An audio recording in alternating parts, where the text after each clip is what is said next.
Hazinnen van Rooij trappen de carnaval af.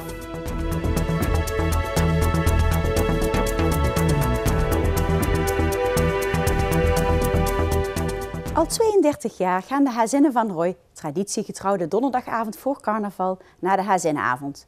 Pela Maas TV ging langs om verslag uit te brengen. Ook dit jaar verscheen de boerenbruid in een opvallende verschijning op het bordes om haar vrijgezellenfeest te vieren en tevens het startschot van de carnaval te geven. Dit keer werd boerenbruid Hanneke vervoerd in een brandweerwagen, begeleid door verschillende joekskapellen en hossende hazinnen.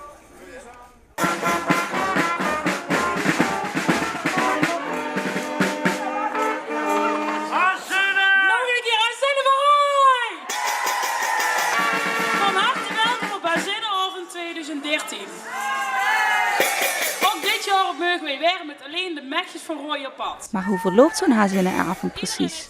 Nou, de traditie is dus dat we starten vanaf het Schouwburgplein samen met de joekskapellen en de boerenbruid in optocht dan naar de rooierie hier. En de traditie is dat de boerenbruid dus de avond opent samen met ons. Lief familie, mechjes uit de dorpen en vrouwen uit alle windstreken. De kels hebben we thuis gelaten, de zorg aan de kant en deze Hazinnenavond blussen wij ergens wel de brand. Heel schrik erop.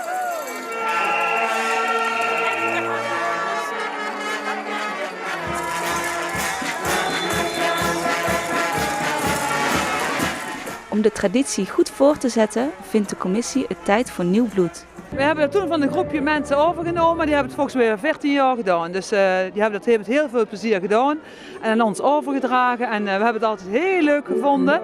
Maar ja, je wilt ook een keer dat andere mensen weer een kans krijgen om wat te organiseren. Want ja, wie de jeugd heeft, heeft de toekomst. Dus wat dat betreft is dat wel belangrijk, vinden wij eigenlijk.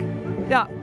En zie je nu ook steeds meer jongeren bij de Hazinnenavond? Proberen we wel ook de scholen te benaderen en zo. Dus en volgens mij is dat vorig jaar best wel goed gelukt. Het stokje overdragen zal na al die jaren voor de dames toch best moeilijk kunnen zijn. Aan de spontaniteit van de jonge Hazinnen in de commissie zal het in ieder geval niet liggen. Iedereen heeft zijn zus, zijn vriendin, zijn moeder, zijn schoonzus, zijn nicht, zijn tante metgenomen. En die kerels zitten thuis een of andere onbelangrijke voetbalwedstrijd op de bank te kijken. En wij mogen ons vanavond schandalig gaan misdragen. Het was natuurlijk wel lastig om de kroeg binnen te komen met de cameraman. Uiteindelijk hebben we toch de sfeer kunnen proeven. Vermaken jullie je? Ja, zeker. Het is altijd een leuke avond voor de carnaval. Het is heel erg leuk om hier te zijn. Absoluut. En met wie ben je hier allemaal? Met mijn vriendinnen, Laura. En daar staan er ook nog een paar. Dus ja, met de vriendinnen gaan we altijd op donderdagavond naar de Hazinnenavond. Ja. Hoeveelste jaar is het dat jullie dit doen? Het is denk ik al het 4e jaar dat we hier zijn. Ja. 4e jaar, dus het begint al een beetje een traditie te worden voor jullie. Ja, het is langzamerhand wel, ja. Leuk. En de mannen die zitten thuis vanavond? Die zitten thuis. Die mogen inderdaad op de bank zitten en die mogen met carnaval lekker aan de gang gaan. Ja, absoluut. Ik ben hier met mijn schoondochter en met mijn eigen dochter, die is net even naar buiten. En ik ben zelf, voorheen zat ik in de organisatie van de Hazinnenavond. Het mooiste avondje er is. En de mannen hebben jullie thuis gelaten? Echt, die hebben niet nodig. Nee, wij kunnen het heel goed alleen. Ja. Mooi zo. En wat doen de mannen vanavond? Weet je dat? Ik denk dat mijn man aan het uitrusten is. Die zit ook in de commissie. En die mag morgen weer. Dan heb ik nog eens dag. En hoe vind je het tot nu toe? Begin je een beetje in de stemming te komen? Ja. Morgen vrij, dus het komt goed.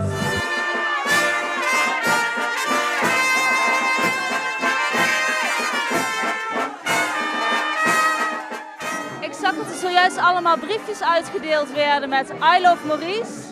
Dat is jouw aanstaande? Ja, dat is mijn vriend. We gaan 15 mei trouwen.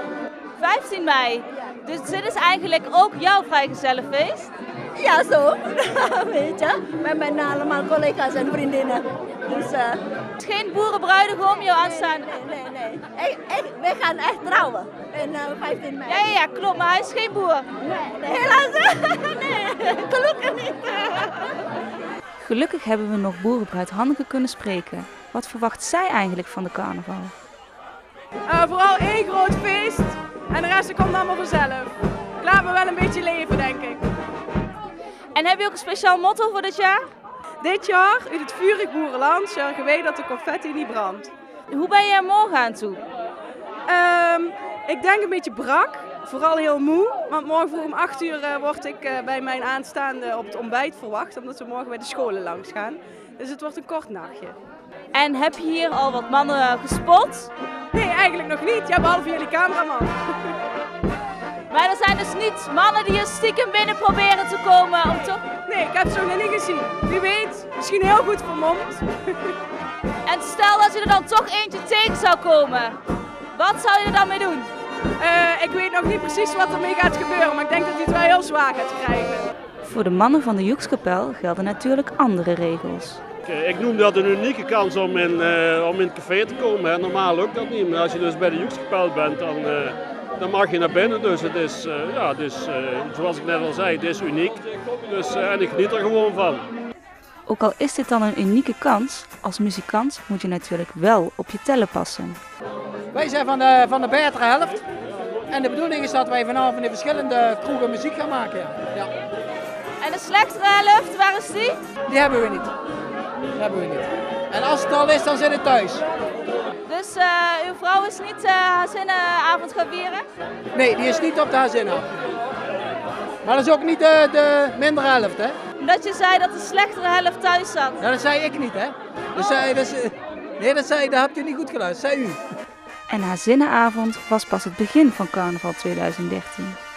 Wij beginnen woensdagavond en we eindigen dinsdagavond.